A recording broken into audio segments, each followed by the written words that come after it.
Une église en feu, un cimetière chrétien profané, des prêtres menacés, des villageois harcelés. Tout ça en Cisjordanie, les agresseurs des colons israéliens. Mais du côté des figures politiques françaises qui se posent en défenseurs des chrétiens d'Orient, c'est le silence. Sarah Knafo, vice-présidente de l'intergroupe chrétien d'Orient au Parlement européen, n'a toujours pas réagi. Pas un mot non plus d'Éric Zemmour, Marine Le Pen, Jordan Bardella ou Philippe de Villiers. Pourquoi ce silence quand les chrétiens sont attaqués mais pas par des musulmans? Que s'est-il passé? Taïbé, c'est le dernier village entièrement chrétien de Cisjordanie. Il est situé à l'est de Ramallah. Depuis des mois, les habitants subissent un harcèlement constant, intrusion sur leurs terres, plantations détruites, tirs d'intimidation et désormais incendie volontaire. Le dernier en date, l'église byzantine Saint-Georges, un édifice du 5e siècle, a failli partir en fumée. Les flammes ont aussi atteint le cimetière. Ce sont les habitants eux-mêmes qui ont maîtrisé l'incendie avant l'intervention des pompiers. Dans un communiqué, les 3 prêtres du village orthodoxe, catholique et melkite parlent d'un harcèlement devenu insoutenable.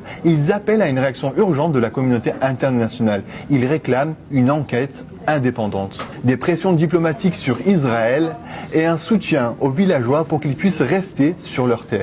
Mais jusqu'ici, aucune réponse, ni diplomatique, ni politique. Selon les habitants, les colons israéliens utilisent une méthode bien connue en Cisjordanie. Ils arrivent avec leurs troupeaux, les laissent paître sur des terres privées, puis déclarent que ces terres sont désormais les leurs. C'est une colonisation agraire, lente, illégale, mais souvent tolérée par les autorités israéliennes. Et c'est là que le silence devient politique, car ceux qui, en France, se présentent comme les défenseurs des chrétiens d'Orient sont étonnamment absents. Sarah Knafo, eurodéputée et vice-présidente d'un groupe dédié à cette cause, ne dit rien. Éric Zemmour, Jordan Bardella, Marine Le Pen ou Philippe de Villiers non plus. Pourtant, ce sont souvent les premiers à dénoncer très bruyamment les persécutions chrétiennes, à condition qu'elles soient commises par des musulmans. Depuis octobre, les chrétiens de Palestine ont été frappés de plein fouet. 16 morts dans une église bombardée à Gaza, 2 femmes tuées par un sniper, des prêtres arméniens agressés à Jérusalem. Silence total de Knafo, Zemmour et consorts. Le terme chrétien d'Orient est souvent utilisé dans les discours identitaires occidentaux pour incarner un nous